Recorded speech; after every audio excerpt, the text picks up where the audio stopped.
Mikea la fauli, Mikea.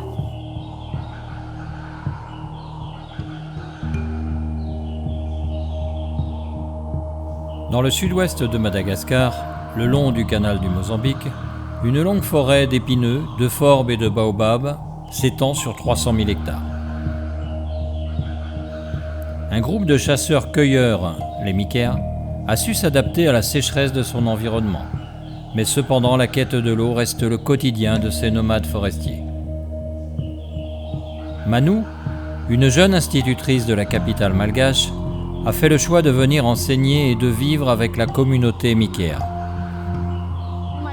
On m'a dit que la condition était difficile, les conditions de vie étaient difficiles et que je pouvais revenir. Mais je suis là. J'ai même une petite famille, j'ai épousé un Mikea, j'ai un petit garçon Mikea. L'école les a suivis, l'école a suivi la communauté. Je les ai suivis. Maintenant, je suis là avec eux. Les Mikea est un peuple de la forêt d'abord. Il vit en symbiose avec la forêt. La forêt est leur habitat naturel. La forêt, c'est leur maison, c'est leur nourriture, c'est leur eau, c'est leur pharmacie, leur hôpital, c'est aussi leur tombe.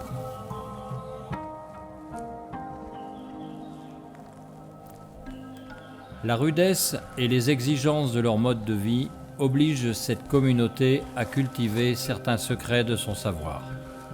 L'existence de grottes donnant accès à un véritable réseau de rivières souterraines d'eau douce, parfaitement dissimulées sous cette forêt sèche, serait une des clés de la survie des Mikea. Alexis et Fanaï sont les détenteurs coutumiers de quelques grottes.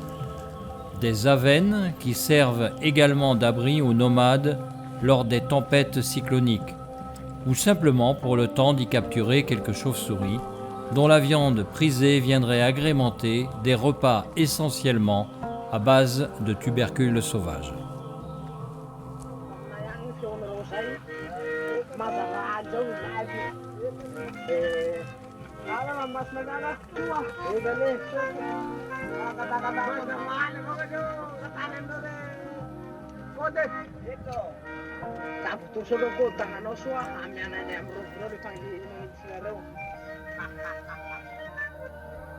Pour ce peuple avant tout animiste, parfaitement en accord entre la nature et sa culture, ce sont les esprits des dieux et des ancêtres qui habitent la forêt et la mer.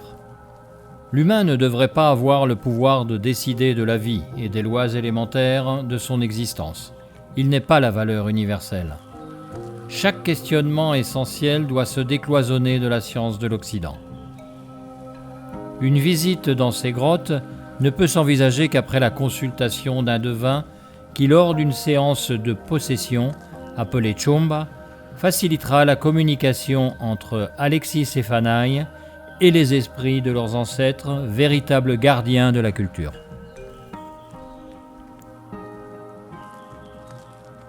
Avant de pénétrer dans les grottes et de descendre sous terre, Fanaï doit parler aux esprits qui habitent ces lieux, invoquer leur clémence et donner la raison de cette visite.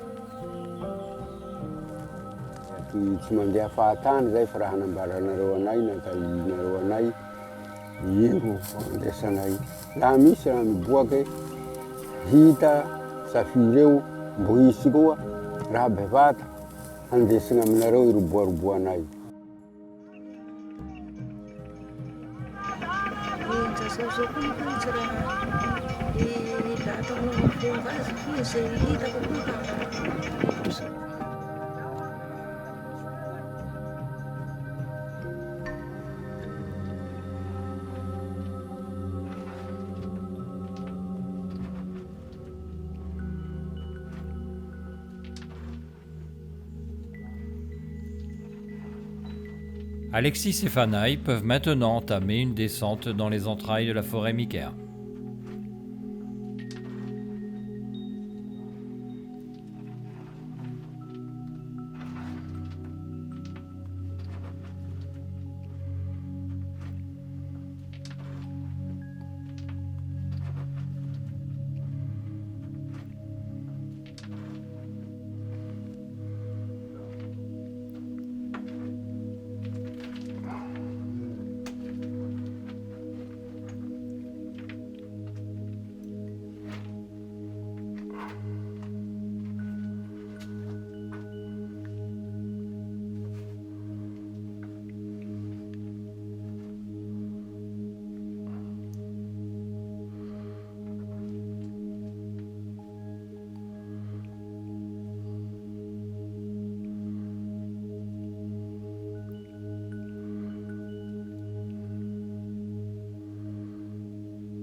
misy rano.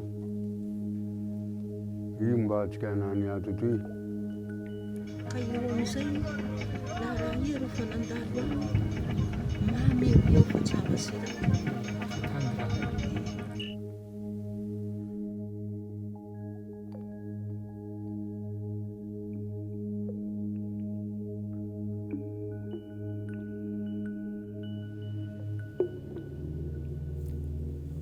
Puis ils apprendront que ces Aven sont des Masundranes, des yeux de l'eau qui se seraient détachés et divisés, le regard des ténèbres vers le monde sur la terre. L'esprit de Ravukurukuvul leur apprend que beaucoup d'autres esprits et dieux habitent ces réseaux souterrains. Certains viennent de la mer, les Kukundranes, et d'autres de la forêt, les Vurumbé.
De l'eau parfaitement douce et limpide, à profusion. Les racines des arbres descendent dans la fraîcheur de ces caves, véritables réservoirs de vie. Ces racines sont les ambassadrices végétales venues à la rencontre du monde minéral liquide. Elles puisent l'énergie nécessaire à la vie d'une nature tout aussi mystérieuse que les nomades qui l'habitent.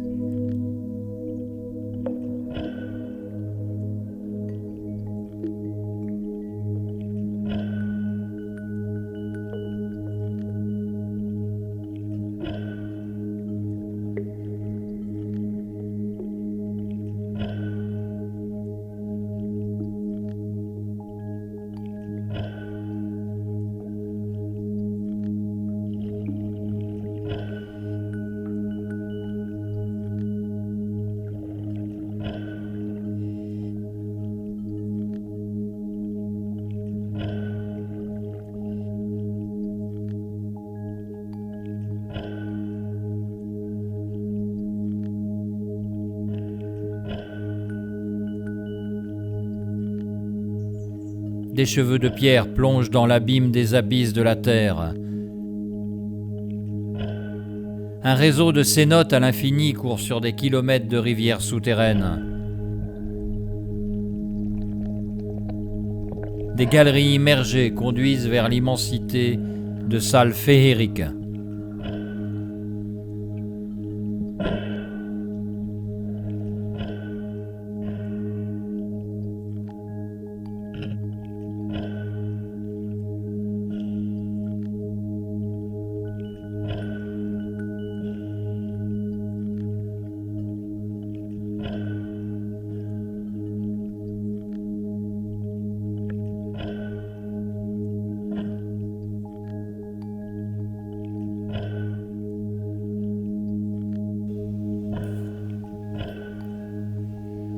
La progression dans cet univers secret nous offre quelques rencontres mystérieuses.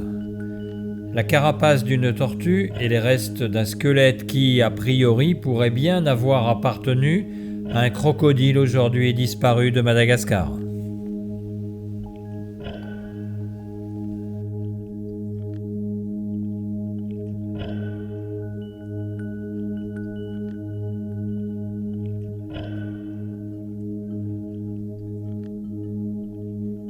Dans cet univers totalement obscur, la vie animale est toujours présente.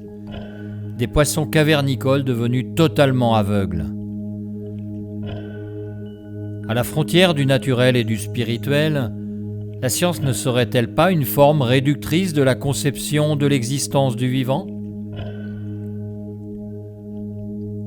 Chaque monde animal ne devrait-il pas être simplement un modèle plutôt que la valeur universelle, telle que l'homme voudrait le faire croire et bien trop souvent qu'il voudrait l'imposer ?